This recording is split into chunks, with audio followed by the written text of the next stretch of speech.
Hello, everyone. Welcome back to another great lesson with us here at English Pod. My name is Marco. And I'm Erica. And today we're going out to eat. Yes, good thing too, because I'm hungry. I know, it's almost lunchtime. Yeah. So today we're going to be talking about eating at a restaurant and giving some great recommendations and suggestions. Yes, we have language for describing food, for describing restaurants, and for making suggestions. Great. So let's start with our vocabulary preview for this lesson. Vocabulary preview. We have 2 words today from our dialogue, which you'll need to know to understand the dialogue. Great. The first one that we have today is food poisoning. Food poisoning. Food poisoning. Food poisoning. So food poisoning is not a good thing. not a good thing. It is when you eat some bad food and that food makes you sick. Yeah. So you get food poisoning. Okay, so food poisoning, yeah, not a good thing. Okay, the next word. Allergic. Allergic. Allergic. Allergic. So when you're allergic to something, it makes you sick. That one thing makes you sick. right, For example, I'm allergic to seafood. right. If I eat seafood, I cannot breathe. Oh, okay, so you definitely want to stay away from fish. Yes, yes. Some people are allergic to nuts, like peanuts. Or maybe milk. milk. Yeah. Cool. So when one type of food makes you sick, you are allergic to that food. Okay, great. So with this in mind, now we can listen to our dialogue for the first time at its normal speed. But don't worry if you don't get everything now, because We'll come back and teach you the important language.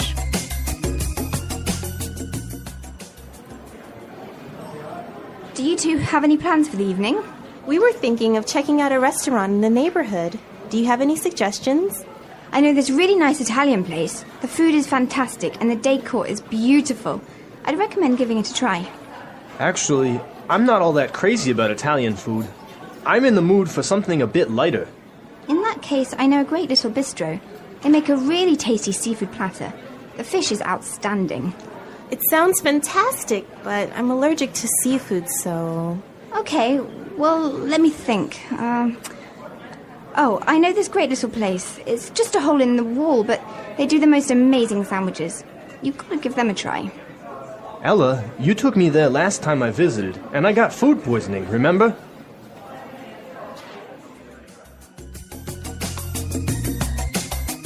Well, I'm getting hungry just thinking about all of those great restaurants. yeah, some really good recommendations, except for food poisoning, right? No, not so good. Let's start with our language takeaway for this lesson. Language takeaway. Our first word on language takeaway is check out. Check out. Check out. Check out. So we have some great examples on how we can use check out in different situations, and then you can understand the meaning. Example 1. Have you been to the new cafe next door? Yeah, I checked it out yesterday. The food was great. Example 2. Hey, check out my new car. Example 3. I'm going to check out that new shopping mall this weekend. So I can understand that it just means look at. Yeah, look at. Or go see. So let's go check out that new bar in town. Yeah, okay, Okay. cool. Next word is bistro. Bistro. Bistro. Bistro. So what's a bistro? It's kind of complicated, but it's like a small restaurant that's not really cheap, though. Not so cheap, but not so expensive. Uh-huh. And it's usually French. Yes. So it's... Yeah, small, informal restaurant. Yeah, bistro. Mm-hmm. Okay, so our third phrase for today is not all that crazy about. Not all that crazy about. I'm not all that crazy about. Okay, again, kind of a funny phrase, but we've got some examples that will help you understand the meaning. Example 1. Do you want to go shopping with me tomorrow? I'm not all that crazy about shopping. I don't like spending money. Example 2. I'm not crazy about jazz music. Can I change the song? So this is just a really polite way of saying you don't like something. Exactly. But now the opposite of this would be tasty. Tasty. That's our fourth word, tasty. Tasty. So when something is tasty, It's good. it's good. Like delicious. Delicious. Yeah. You know what? In English, we almost never say the food is delicious, but we always say, It's really tasty. yes. This is really tasty. Yes. Okay. Tasty. And our last phrase for language takeaway, in the mood for. In the mood for. In the mood for. Let's listen to some examples of this phrase and we'll understand the meaning a little bit better. Example 1. We always eat hamburgers for dinner. I'm in the mood for something different. Example 2. Let's watch a movie. How about Texas Chainsaw Massacre? I am not in the mood for a horror movie. So if I'm in the mood for something, I feel like doing or eating or Watching. Yeah. It means you want to do that now. Mm-hmm. Yeah. I'm in the mood for. Okay. Some great language we just looked at, and I think it's time for us to listen to the dialogue a second time.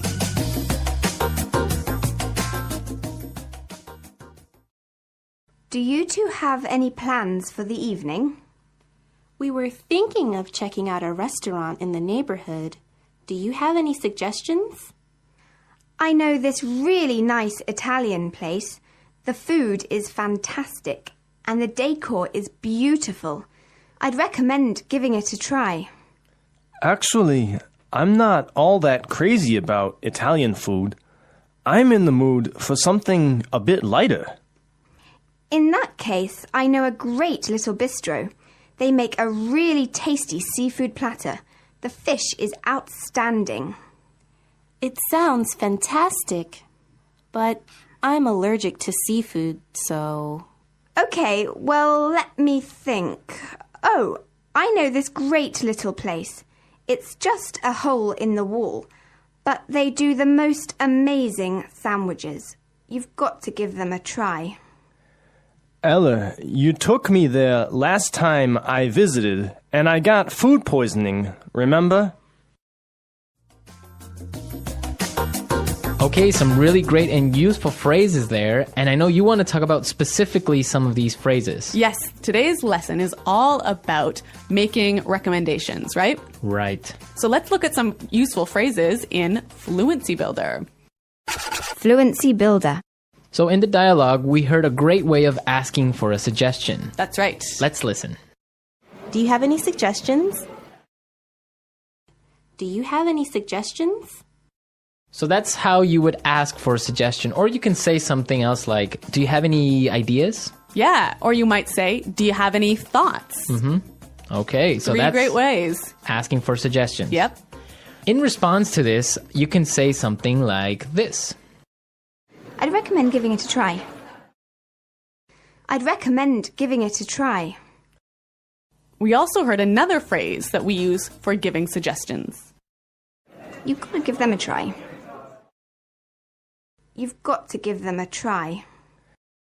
So these two phrases are great. I'd recommend or you gotta give them a try.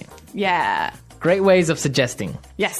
Now, what's really important here is the pronunciation of these words, right? Yeah, you'll notice that we don't say, I would recommend. Right. We use the contraction I'd. I'd recommend. I'd recommend. Similarly, in the phrase, you have got to, we shorten that to say, you gotta. you gotta. You gotta give them a try. You gotta. You know what, guys? If you can shorten your phrases like this, if you can push the sounds together, you'll sound a lot more natural, hey? And also you'll be able to understand because in movies or in shows, they will never say, you have got to give them a try. Yeah. So if you know how to use this form, you'll understand what they mean. Exactly. Okay, great. Well, why don't we listen to the dialogue a third time and you'll hear some of these contractions in the dialogue.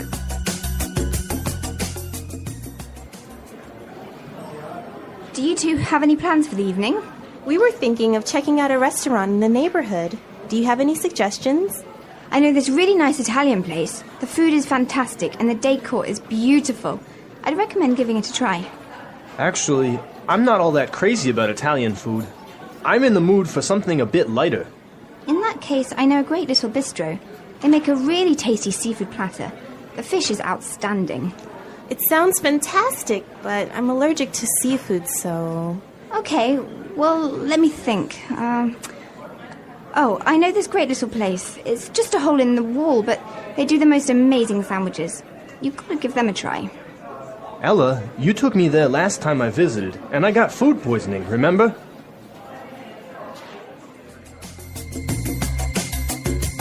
Okay, great dialogue. And Erica, I know that you have some food poisoning stories for us. Well, I don't know about stories, but I've definitely had food poisoning before. Yeah. One of the worst times that I ever had food poisoning was when I was traveling in Morocco. Okay. I had some really amazing orange juice, really fresh, squeezed that day in the morning. And then I got on a bus. Okay. I think you can see where this is going. Yeah, so I was on the bus and then I started to feel really sick. And I was just hoping and hoping and hoping that the bus ride would be over soon. Yeah. But unfortunately it wasn't. Oh, no. All I can say is that I was sick. And all I can say is that I was pretty sick and really, really unhappy. Yeah, I bet. Well, that's very strange that you got sick from orange juice, huh? Well, yeah, maybe it was with some dirty water or something like that. I don't know. It was a terrible situation. Yeah, it's always complicated when you're traveling to other countries. It could be the water, it could be the way they prepare things. So Yeah. Food poisoning. Guys, I hope that you don't get food poisoning. Hello, and welcome to a brand new episode. We're so glad you're here. In this topic, we're diving into something we all love, food. But not just any food. We're talking about how to speak natural English when you go out to eat, give suggestions, describe dishes, and respond to others politely and fluently. Imagine this. You're meeting friends and someone asks, "Do you have any suggestions for a good place to eat?" Or maybe you want to say that you're not in the mood for something heavy. How can you express that naturally in English? That's what this topic is all about. You'll learn phrases like check out that restaurant, I'm in the mood for something light, or I'm not all that crazy about seafood. These expressions are real. Native speakers use them every day, not just in books or exams, but in real-life conversations when choosing where to eat or what to order. You'll also hear useful food-related words like tasty, bistro, and a hole in the wall. These aren't only about food. They're about describing the experience. Maybe you want to recommend a place. You could say, "You've got to give it a try." Or maybe you want to warn a friend. "I got food poisoning there last time." This is the kind of English that makes you sound natural, friendly, and confident when you talk about everyday things. Whether you're in a restaurant, talking to friends, or traveling abroad, knowing how to make recommendations and describe food can make your conversation smoother and more fun. When you're out with friends or planning where to eat, one of the most common things to do is make a suggestion. In English, we don't always say, "Let's go to." There are many natural and friendly ways to recommend a place without sounding too direct. In this part of the story, someone says, "You guys should check out this new Thai place I found." This is a great example of how native speakers casually suggest something. The phrase check out means to go see or try something. It's informal, friendly, and very common. You can say, "You should check out that new cafe downtown." "Have you checked out that burger place near the park?" Another great phrase is "in the mood for." This helps you talk about what you feel like eating. It's much more natural than just saying, "I want pizza." For example, "I'm in the mood for sushi tonight." "Are you in the mood for something spicy?" We also hear the phrase "I'm not all that crazy about," which is a polite way to say you don't really like something. It's softer than just saying "I don't like it." For example, "I'm not all that crazy about seafood." "He's not that crazy about desserts." These expressions are useful because they help you sound friendly and honest without being too strong or negative. When someone makes a suggestion and you're not sure, you can also respond with something like, "Sounds interesting. What do they serve?" not sure I'm in the mood for that. Let's check it out. These short replies help keep the conversation going while sounding natural. So next time someone asks where to go for lunch or dinner, try using phrases like check out, in the mood for, or not all that crazy about. They're easy to use, and they'll make your English sound just right, relaxed, confident, and real. Once you choose a restaurant, the conversation naturally turns to the food, how it tastes, how the place looks, and whether it's worth trying again. And in English, there are some great words and phrases to describe your experience in a natural way. One of the most common words is tasty. It's simple, positive, and works for almost any kind of food. Instead of saying good or delicious all the time, you can say, this pasta is really tasty. Wow, that was a tasty meal. It sounds natural and friendly, just the way native speakers talk. You'll also hear the term bistro. This is a casual word for a small, often cozy restaurant that serves simple but good quality food.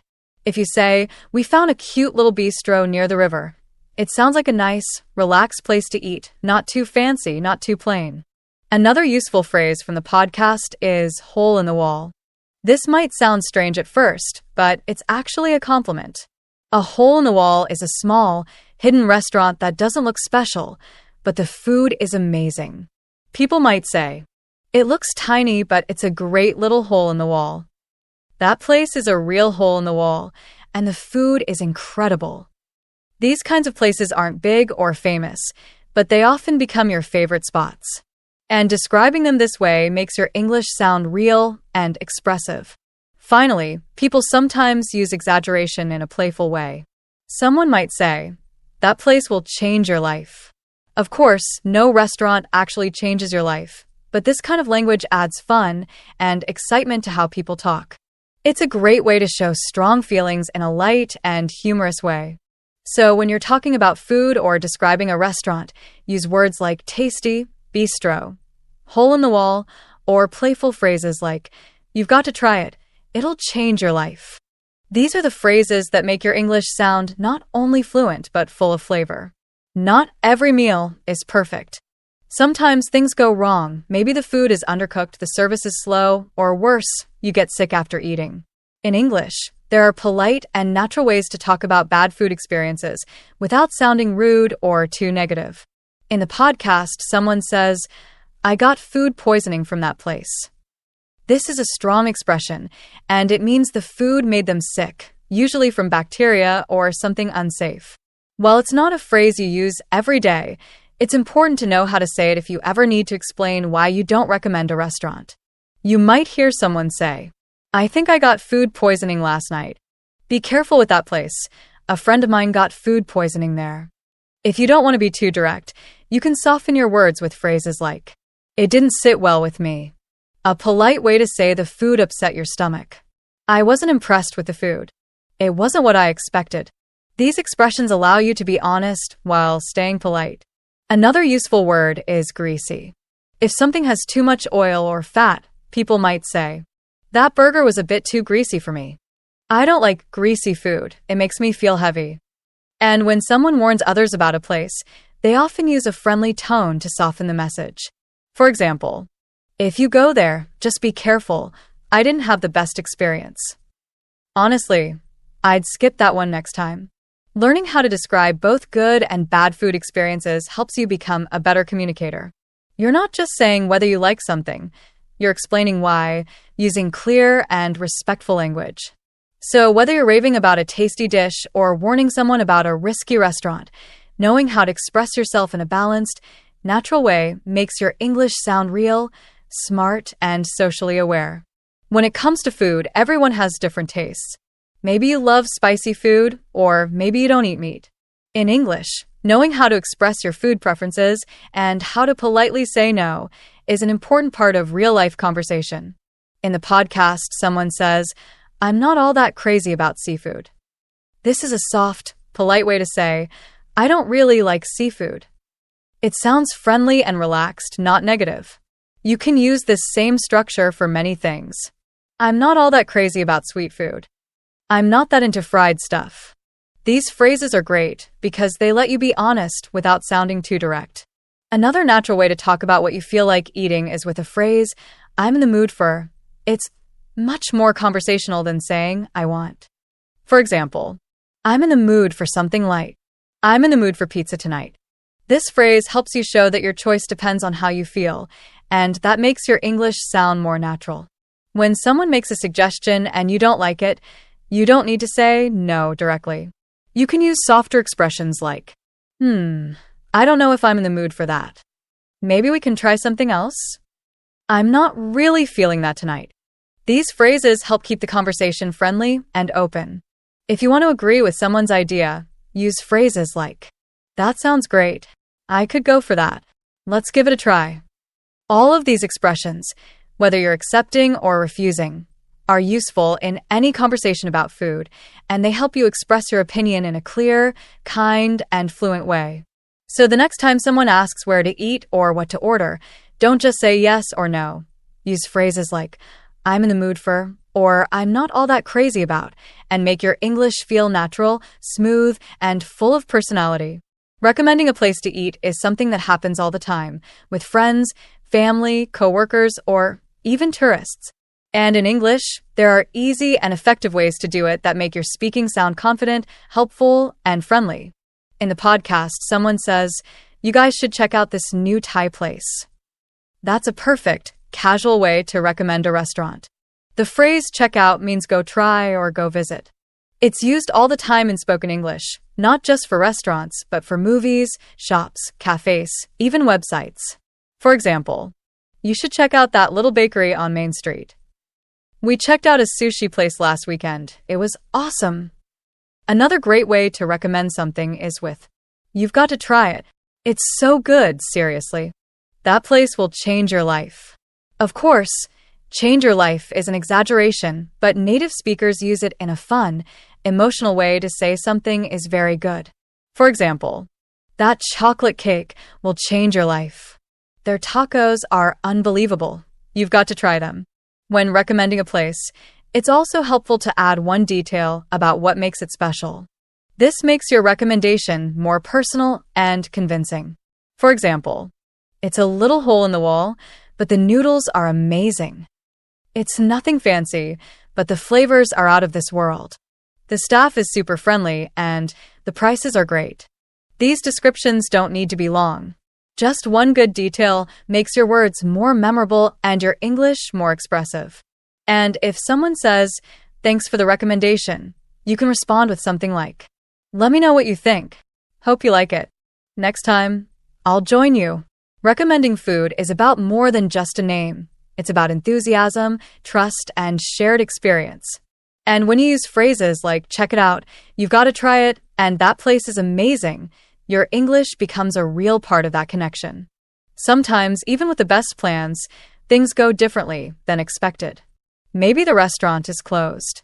Maybe someone isn't feeling well. Or maybe someone just changes their mind.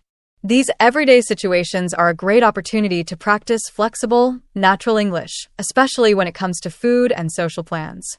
In the podcast, one person says they got food poisoning from a place they went to before. That's a big reason to say no to a restaurant suggestion, but it's said in a way that feels real and honest, not rude. Learning to share past experiences like this helps you be clear while still being polite. You can say, I had a bad experience there last time. It didn't sit well with me. I'm not sure I want to go back there again. These phrases help express discomfort or doubt without sounding negative or unfriendly. And when someone changes the plan because of how they feel, you can respond with casual, understanding expressions like, no worries. Let's find another place. Totally get it. Let's try something else. This kind of flexibility helps your English sound emotionally intelligent, not just correct, but caring. Sometimes people also respond with humor, especially in friendly groups. In the podcast, there's a playful line like, that place will change your life or end it. That kind of humor helps keep the mood light, even when talking about something negative like food poisoning. It shows how tone can change the meaning of a phrase and how important it is to match your words with the right feeling. You can also hear expressions like, we'll go next time. Let's keep that place on the list. There's always next weekend. These phrases keep the conversation open. They show you're flexible and easy to talk to. So next time your food plans change, don't just say, okay. Practice reacting with friendly, real English. Use phrases like, no worries, let's find something else, or we'll try it another time. Because in everyday conversations, being flexible is just as important as being fluent. As we come to the end of this delicious topic, one thing is clear. Food isn't just about eating. It's about connecting.